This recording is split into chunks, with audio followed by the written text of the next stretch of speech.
Let's talk about fundraiser.com, Andrew Tate's latest venture that's generating a lot of buzz. Maybe you've heard the name thrown around or seen Tate promoting it, but the details are murky, and it's tough to tell much about it. In this video, I'm going to walk you through what we know so far about fundraiser.com. Before I start, if you're tired of scams and want a real solution for making money online, check out my #1 recommendation in the description below.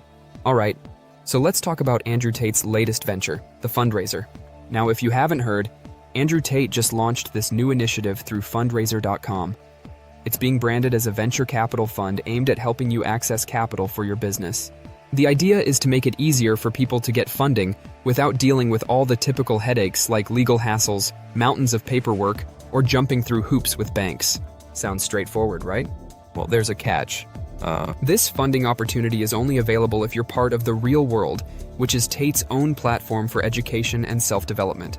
I won't dive into the details of the Real World here. You can check out my in-depth review on that. Links in the description. Now, according to Tate, the fund is supposed to be around $50 million, but in the promotional video, they mention $100 million. But either way, it's supposed to be a significant chunk of change aimed at backing innovative startups all over the world.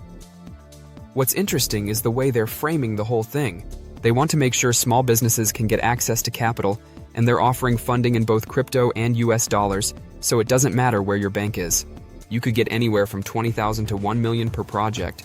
But here's the kicker. They call this funding refundable. So basically, they'll expect you to pay it back one way or another. Whether that's through profit sharing, interest payments, or some other arrangement, you're not just getting a free pass here. That's all we really know from the fundraiser.com page so far.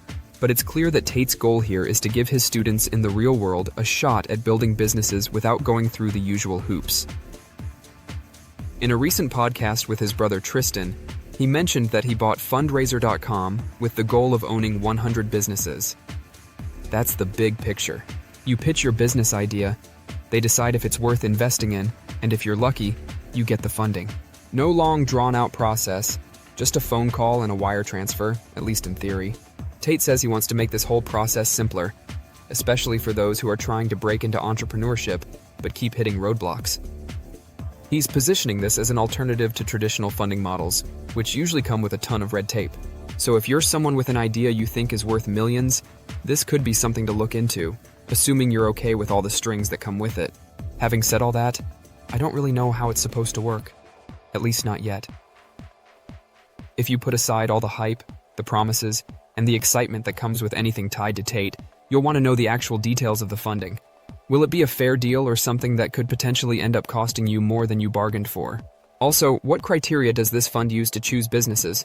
Are they targeting startups in specific industries? Or is it a free-for-all? Knowing this would make a huge difference. If you're putting in the effort to apply, you don't want to waste time only to find out your business doesn't even align with their goals or vision. I would have liked to see Tate provide clarity on such a key point. Then there's the question of control. If you do get funding, how involved are Tate and his team going to be in your business? Are they hands-off, or will they want a say in how you run things? As an entrepreneur, you need to understand the dynamics here. You want to know whether their involvement comes with some strings attached that you weren't expecting. Finally, what's the long-term game? Is this fund set up for a quick return? Or are they planning to support your business over the long haul? Entrepreneurs generally need investors who believe in the long-term vision, not just people looking for fast gains. But again, none of this has been laid out clearly. At this point, there are more questions than answers when it comes to Andrew Tate's fundraiser.com.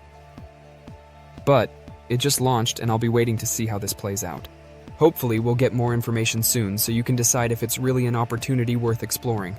Before you leave, if you're tired of scams and want a real solution for making money online, check out my #1 recommendation.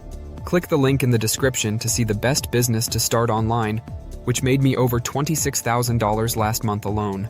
If you found this video helpful, please give it a thumbs up below and subscribe for more.